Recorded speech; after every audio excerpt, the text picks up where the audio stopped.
Afinal, o que significa a abertura dessa investigação no Tribunal Penal Internacional? Sobre essa e outras questões, conversamos agora com Felipe Loureiro. Ele é professor de Relações Internacionais da Universidade de São Paulo. Professor, uma boa noite. Muito obrigada por estar conosco. Boa noite, Carol. Prazer estar com vocês. Professor, exatamente esse ponto. O que a abertura dessa investigação significa? Quais são os próximos passos e o que podemos esperar de efeitos práticos, professor?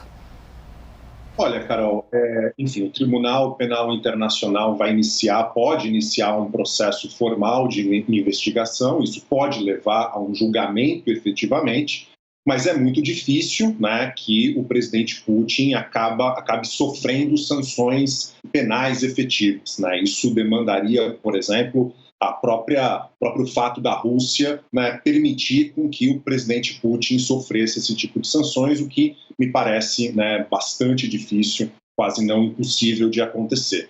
A mesma coisa no que se refere a sanções financeiras pessoalmente contra ele. Tem um simbolismo muito grande, né? Tal como o processo no Tribunal Penal Internacional, as sanções contra o chefe de Estado da Rússia, né, mesmo sabendo que ele não tem provavelmente intenções de viajar, né, de que ele não vai movimentar contas bancárias no exterior nesse contexto, ou no futuro próximo, ou fazer investimentos, isso tem um simbolismo muito grande dentro da comunidade internacional, no sentido de passar um recado sobre o quão errada, né, vem sendo a atitude da Rússia de Putin ao invadir a Ucrânia. A mesma coisa a gente pode falar da discussão na Assembleia Geral da ONU, né, a aprovação de uma resolução que não tem um caráter vinculante, muito diferente do que acontece dentro do Conselho de Segurança, quando a Rússia vetou qualquer resolução nesse sentido. Mas mesmo não tendo um caráter vinculante, é importante você ter tido, né, um evento da comunidade internacional, do mais importante organismo internacional, em que as ações da Rússia de Putin são condenadas pela ampla maioria dos estados da sociedade internacional. Ou seja, professor, é muito mais o peso político, a sinalização de que a Rússia está isolada internacionalmente. Exatamente. É um peso político, é um peso simbólico, né, do quanto as ações da Rússia são condenáveis moralmente e condenáveis do ponto de vista do direito internacional, né? A Rússia, ao invadir a Ucrânia, ela cometeu vários desvios, digamos assim, com relação a regras internacionais, a própria Carta das Nações Unidas, mas também tratados assinados entre a Rússia e a Ucrânia, declarações assinadas da Rússia com os Estados Unidos, Ucrânia, incluindo a própria China, enfim, e evidentemente, se comprovada a existência de ataques deliberados, né, contra civis, isso aí entra em crimes de guerra, em crimes contra a humanidade, que, por sua vez, ensejariam processos formais dentro do Tribunal Penal Internacional, como está sendo aventado neste momento. Podemos dizer, professor, que a Rússia chegou hoje ao seu ponto máximo de isolamento, se olharmos para um tripé de sanções econômicas, portanto, isolamento econômico, do ponto de vista político, com a Assembleia Geral da ONU num clima não favorável, bem desfavorável à Rússia nesse momento, e agora no campo do direito internacional, com a abertura desse procedimento contra a Rússia?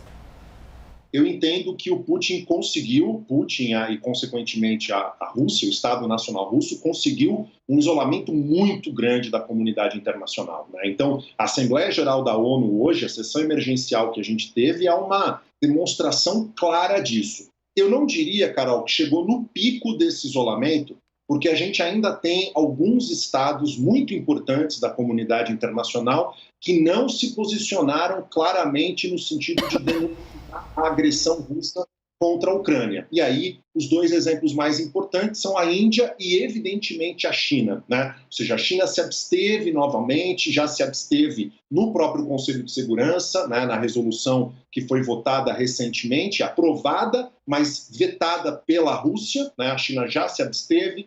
Então, há uma situação de crescente isolamento, você tem toda a razão, mas eu não diria que chegou no pico, porque há, de fato, estados importantes da comunidade internacional. Eu destacaria, sobretudo, a China, que ainda mantém uma postura de neutralidade, de não condenar explicitamente as ações do presidente Putin contra o direito internacional.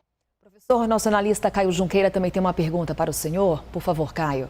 Professor, você está falando da China, a gente está assistindo um movimento de avanço e recuo ali, posso dizer assim, da China em relação a esse episódio.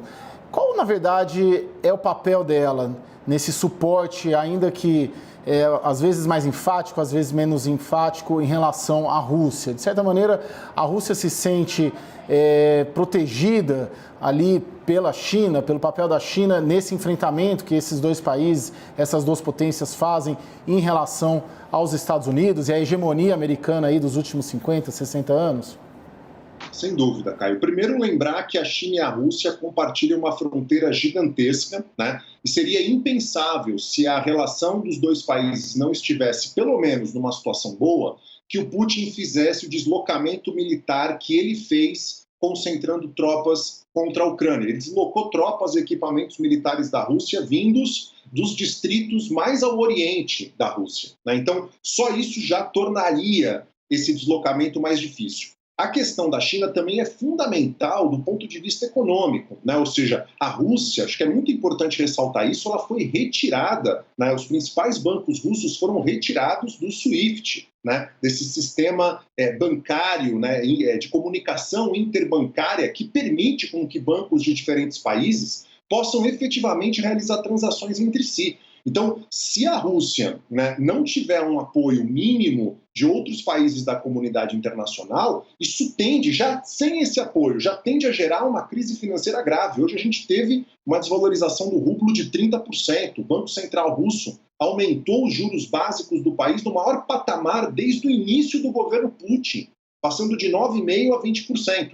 Então a China pode ter um papel importante em garantir com que a Rússia continue num sistema de pagamento fora da área do dólar e usando um sistema de comunicação interbancária fora do SWIFT, que tanto a China quanto a Rússia têm, mas evidentemente são muito mais limitados e muito menos universalizados do que o SWIFT. Professor, vou lhe perguntar com relação a uma imagem que causa apreensão. Imagens de satélite que mostram tropas russas avançando em direção a Kiev. Ontem, na cobertura aqui da CNN sobre a guerra na Ucrânia, essas tropas estavam a cerca de 60 quilômetros do centro da capital. Elas se aproximaram. Nesse momento, estão a cerca de 30 quilômetros de distância. Essa imagem aí que falávamos há pouco. E esse comboio se estende por cerca de 27 quilômetros, ou seja, é um comboio militar de grande extensão, professor. Tomada de Kiev, o que significa? É tomada de poder? Eu não diria que é tomada de poder, Carol, né? Ou seja, a resiliência que o governo do Zelensky vem demonstrando contra a invasão, a resiliência que a sociedade ucraniana vem demonstrando, o número de pessoas que estão, né, se colocando como voluntários para lutar, civis que não têm nenhuma experiência, né, em forças armadas. Então, essa resiliência, não necessariamente a queda de Kiev garantiria com que a Rússia conseguisse mudar o regime imediatamente. É possível, por exemplo, que o Zelensky saia da capital, saia de Kiev e vá para um outro local mais próximo, por exemplo, à fronteira da Polônia, mais próximo onde os carregamentos militares da União Europeia, por exemplo, dos Estados Unidos estão chegando. Agora, é muito preocupante essas fotos que você fez referência, porque me parece que quanto mais a Rússia tem dificuldade em obter uma vitória rápida contra a Ucrânia, mais a gente está vendo uma escalada dos métodos militares russos. A gente viu, por exemplo, hoje em Kharkiv, a possibilidade da Rússia ter utilizado bombas de fragmentação na cidade, né, que tem um efeito destrutivo muito grande, um efeito possível e potencial sobre a população civil muito significativa. Então, esse tipo de foto e de imagem nos preocupa demais sobre o potencial humanitário em termos de catástrofe que pode acontecer em Kiev, a depender de como essa luta se desenvolva, né? Essa é a minha principal preocupação nesse contexto, Carol. Professor Felipe Loureiro, mais uma vez nosso agradecimento por estar conosco nessa cobertura no CNN Prime Time. E já esperamos o senhor numa próxima oportunidade, porque é grande a apreensão nesse momento e claro que voltamos a nos falar. Muito obrigada. Obrigado. Um abraço.